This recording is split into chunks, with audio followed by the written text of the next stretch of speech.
그렇다면 이 불법 촬영 범죄에 대한 법원의 판단은 어떨까요? 어떤 기준으로 유무죄와 형량을 판단할까? 또 정말 디지털 성범죄에는 유독 관대한 걸까? 이런 궁금증을 풀기 위해 취재진은 법원 판결문들을 입수해 하나하나 살펴봤습니다.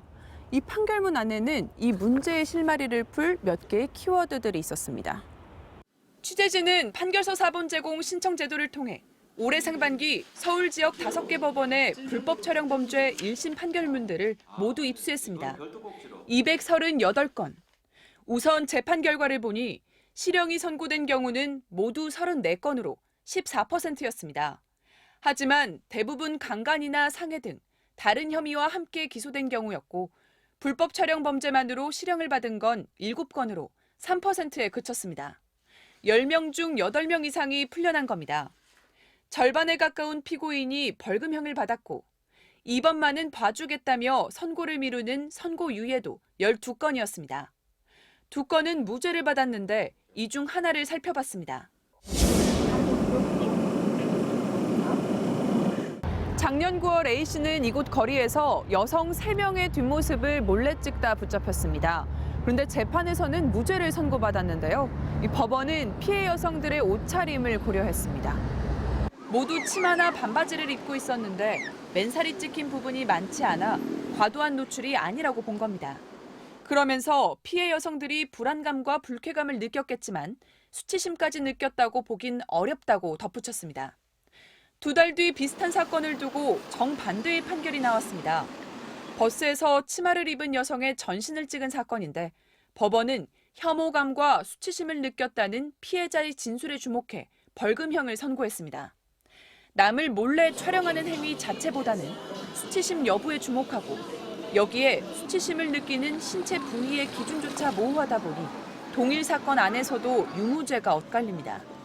지하철역 등에서 여성들의 다리를 몰래 찍다 재판에 넘겨진 B씨. 법원은 B씨가 몰래 찍은 사진 38장 중 전신이 찍힌 6장은 무죄라며 32장만 유죄로 인정했습니다. 여성계에선 수치심 여부를 양형 기준으로 삼는 것 자체가 문제라고 지적합니다. 법 자체가 성적 수치심을 유발할 수 있는 타인의 신체를 찍어야 되거든요. 피해자가 느끼는 그런 감정을 그냥 막연한 추측으로 이 정도는 별로 이렇게 심각하지 않을 거야 라고 생각하는 것은 좀 너무 경솔한 판단인 것 같고. 형량을 낮춰주는 사유도 다양했습니다. 가장 흔한 사유는 동종 전과가 없는 초범이라는 겁니다. 회사 탈의실에 카메라를 설치해 보름 동안 동료 여성들을 몰래 찍다 적발된 남성은 피해자들이 엄벌해달라고 탄원까지 했지만 초범이라는 이유로 집행유예를 받고 풀려났습니다. 전체 판결 사례 중 초범은 186명. 하지만 이들은 붙잡힌 게 처음일 뿐 평균 범행 횟수는 11건에 달합니다. 무려 254번이나 여성의 신체를 몰래 촬영했지만 역시 초범이라는 이유로 벌금형을 받은 경우도 있었습니다. 반성 여부도 강력한 감경 사유였는데 기준은 모호합니다. 길거리에서 여성들의 다리를 몰래 찍다 적발된 이 남성. 이미 2013년에 벌금형, 2015년에도 집행유예를 선고받은 상습범이었지만 이번에도 반성하고 있다는 이유로 또 집행유예를 받았습니다. 특수성이 있죠. 일단 찍히게 되면 추후에 공개될 가능성이 높고 또 유포된다 하면 불특정 다수에게 빠르게 퍼지기 때문에요.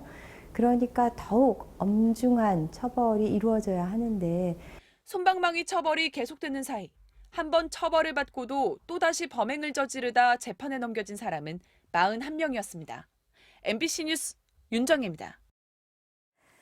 네, 저희 탐사기획팀이 취재한 불법 촬영 연속 보도, 내일은 불법 촬영된 영상의 유출과 유포, 그리고 유통되는 과정과 함께 피해자들의 고통이 커지는 만큼 돈을 버는 음성적 산업화의 악순환을 고발합니다.